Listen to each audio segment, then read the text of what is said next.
Dios le bendiga, amados hermanos. En esta oportunidad, el grupo 23 se ha preparado con el producto número 3. Voy a dar de manera introductoria el presente trabajo. A lo largo de la historia de la Iglesia, siempre ha habido problemas teológicos a causa de falsos maestros que pretendían dañar la estructura de la Iglesia.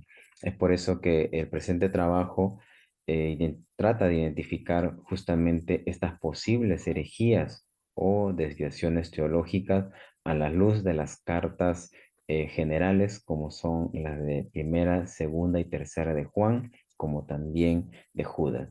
Eh, Vamos a ver, pues entonces, las herejías doctrinales o desviaciones teológicas. La prosperidad material como señal del favor divino. Esta doctrina también es conocida como el Evangelio o teología de la prosperidad. Establece que la voluntad y el deseo de Dios es que sus seguidores deban ser prosperados materialmente. Específicamente se refiere a que tengan una economía estable, gozar de buena salud y por lo tanto lograr la ansiada felicidad personal. Algunos ejemplos específicos es ver cómo se va afianzando cada vez más dentro de la iglesia actual. Por ejemplo, vemos el avance en América Latina, en países como México, Guatemala, Chile y República Dominicana.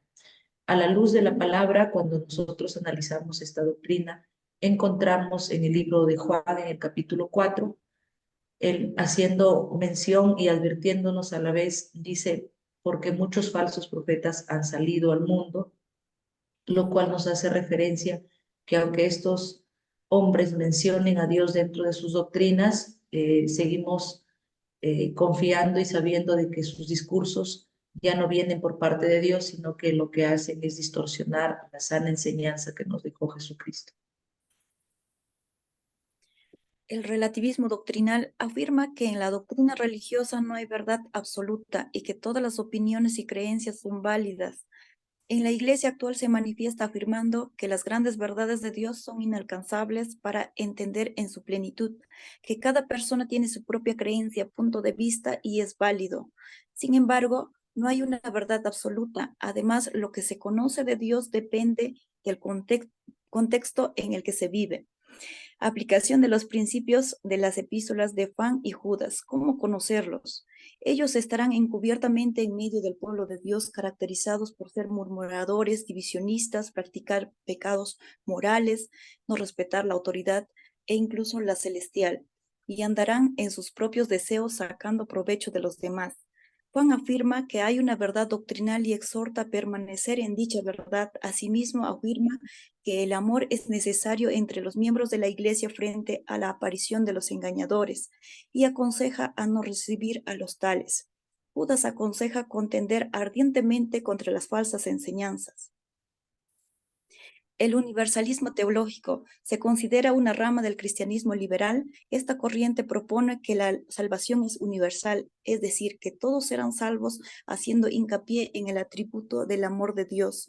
Asimismo, rechazan la doctrina del infierno y el castigo eterno que se menciona en las Escrituras, y que Dios terminará por perdonarnos y salvar a toda la humanidad.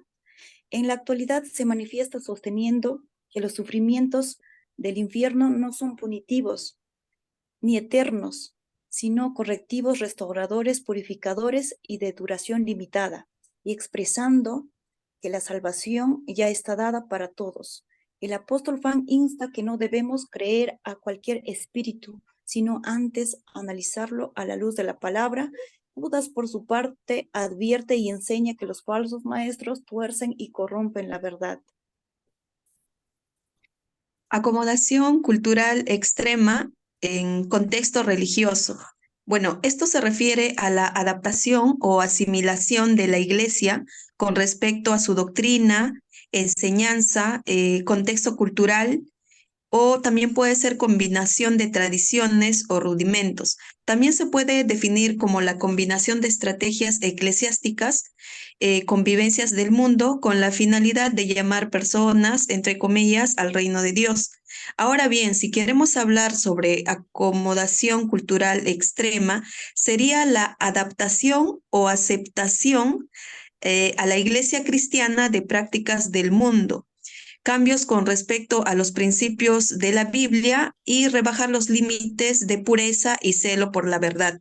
Ejemplos de desviación en la iglesia actual: tenemos el libertinaje, la moda dentro de la iglesia, las modas, el materialismo, los falsos maestros y matrimonios homosexuales y lesbianas. Con respecto a la aplicación de los principios de las epístolas de Juan y Judas, tenemos el de guardar los mandamientos en primera de Juan 2, 3 y 6, la fidelidad a Dios y su palabra, primera de Juan 2, 24, defensa del evangelio y de la palabra de Dios, Judas 1, 3, ser diligentes en estos últimos tiempos, como les describe Judas 17, 19, y finalmente la pureza, que lo describe en Judas 24, 25. Finalmente podemos concluir que estos problemas siempre han ocurrido y siempre van a ocurrir.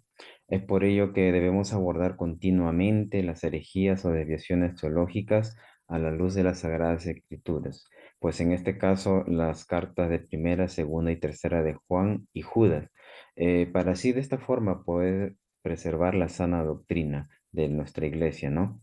Dios le bendiga, esto es nuestro trabajo.